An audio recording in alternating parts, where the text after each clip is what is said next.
नमस्कार दोस्तों, आप देख रहे हैं प्रत्यक्ष और मेरा नाम है सुमित कुमार चौधरी। आज एक ऐसे टॉपिक के ऊपर बात करेंगे जिसने उत्तराखंड सरकार सहित केंद्र सरकार को भी सोचने में मजबूर कर दिया है। आज बात करेंगे जोशीमठ के बारे में। लेकिन बातें शुरू करें उससे पहले अगर आपने चैनल को सब्सक्राइब नहीं किया है तो सब्सक्राइब करें, वीडियो को लाइक करें और शेयर ज़रूर करें अपने दोस्तों के साथ। तो चलिए अब हम टॉपिक की तरफ आते हैं। आप सभी को जोशीमठ के बारे में पता होगा। ये प्राकृतिक सुंदरता के लिए बहुत ज़्यादा मशहूर है। ये वही जोशीमठ है जहाँ शंकराचार्य ने अपने शरीर का त्याग किया था। लेकिन ये जोशीमठ आज पाताल में समाने की कगार पर पहुँचा हुआ है। उत्तराखंड के जोशीमठ में भूदशाओं के चलते लोग अपने घर छोड़कर शेल्टर होम में रहने को मजबूर हैं। भूदशाओं के चलते कई घरों में दरारें आ गई हैं। कई घरों में तो दरार से पानी की धार भी बह रही है। पहाड़ों में दरार आने से लगभग 600 घरों में रहने वाले लोगों के लिए मुसीबत पैदा हो गई है। इसे लेकर तमाम तरह की आशंकाएं जताई जा रही हैं। इसी बीच जिला प्रशासन ने एहतियात बरतते हुए बीआरओ के अंतर्गत निर्मित हिलांग बाईपास निर्माण कार्य और एनटीपीसी के निर्माण कार्यों पर अग्रिम आदेशों तक तत्काल प्रभाव से रोक लगा दी है। इसके साथ ही प्रभावित परिवारों को शिफ्ट करने के लिए फैब्रिकेटेड भवन तैयार करने के निर्देश दिए हैं।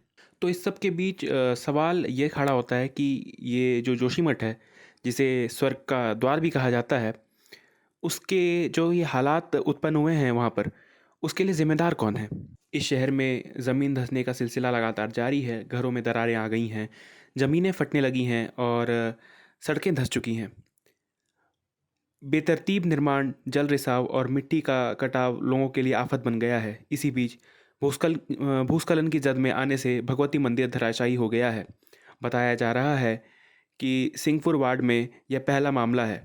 स्थिति को देखते हुए मुख्यमंत्री पुष्कर सिंह धामी ने उच्च स्तरीय बैठक बुलाई है, जिसमें अधिकारियों को सख्त निर्देश दिए गए हैं। जोशीमठ शहर हमारा बहुत ही पौराणिक शहर है और धार्मिक रूप से, आध्यात्मिक रूप से और मैं कहूँ कि सीमांत क्षेत्र के कारण भी एक बहुत बड़ा केंद्र है।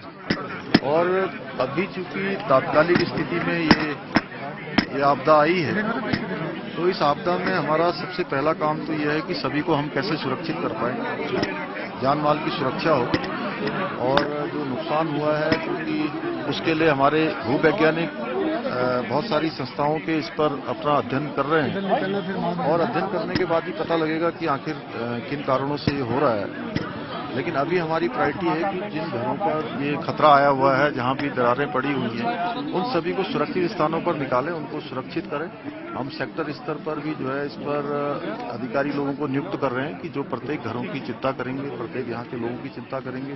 बहुत ठंड का मौसम है और बर्फबारी होने की भी संभावना है, इसलिए सभी को सुरक्षित स्थान मिले, ठंड से बचाव हो, भोजन मिले, उन सब की व्यवस्था में हम लोग लगे हैं। बाकी दीर्घकालिक योजना पर भी काम कर रहे हैं कि अगर यहाँ से सभी को पुनर्वास करना पड़ेगा, जिन जिन घरों में ये नुकसान हो रहा है, जो इसकी जद में आए हुए हैं, तो उस दिशा में भी हम लोग काम कर रहे हैं।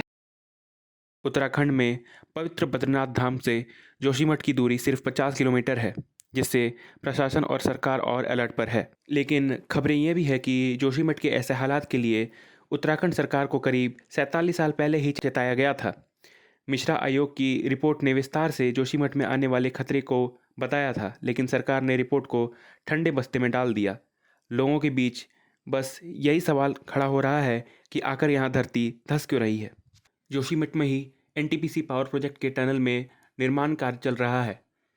ऐसे में कहा जा रहा है कि टनल के कारण जोशीमठ में ऐसी घटनाएं हो रही हैं, लेकिन एनटीपीसी ने तपोवन परियोजना में ब्लास्टिंग न कर टीवीएम मशीन का उपयोग किया है, ताकि ब्लास्टिंग से होने वाले नुकसान को रोका जा सके।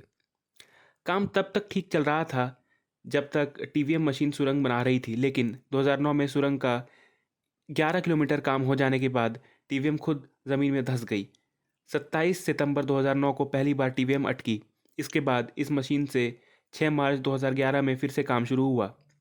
1 फरवरी 2012 को फिर बंद हुआ काम। 16 अक्टूबर 2012 को फिर से शुरू हुआ, लेकिन 24 अक्टूबर 2012 को फिर बंद हो गया। इसके बाद 21 जनवरी 2020 में 5 दिन टीवीएम चली। उसने करीब 20 मीटर तक सुरंग को काटा। इसके बाद से काम बंद है। एनटीपीसी के इस प्रोजेक्ट के अलावा जोशीमठ में हिलांग मारवाड़ी बाईपास का भी विरोध हो रहा है। दरअसल मिश्रा आयोग की रिपोर्ट के अनुसार ऐसा कहा गया था कि जोशीमठ की जड़ पर छेड़खानी खतरा साबित हो सकती है। इस आयोग की रिपोर्ट में ये भी बताया गया था कि ये जो जोशीमठ है ये ग्लेशियर में के साथ आई मिट्टी में बसा हुआ है, जो कि अति संवेदनशील माना गया था। रिपोर्ट में जोशीमठ के नीचे की जड़ से जुड़ी चट्टानों पत्थरों को बिल्कुल भी न छेड़ने को कहा गया था। वहीं यहाँ निर्माण को भी सीमित दायरे में समेटने की गुजारिश की गई थी, लेकिन आयोग की रिपोर्ट को सीरियसली नहीं लिया गया। जोशीमठ में एक और जहां एनटीपीसी की 550 मेगावाट की परियोजना पर काम चल रहा है, वहीं दूसरी ओर हिलांग मारवाड़ी बाईपास का निर्माण भी शुरू हो गया है। ऐसी परियोजनाओं को रोकने के लिए कई बड़े आंदोलन भी किए गए हैं, लेकिन सरकार ने ध्यान नहीं दिया। इसी दौर में जोशीमठ में नए सिरे पर जमीन धंसने की घटना शुरू हो गई है।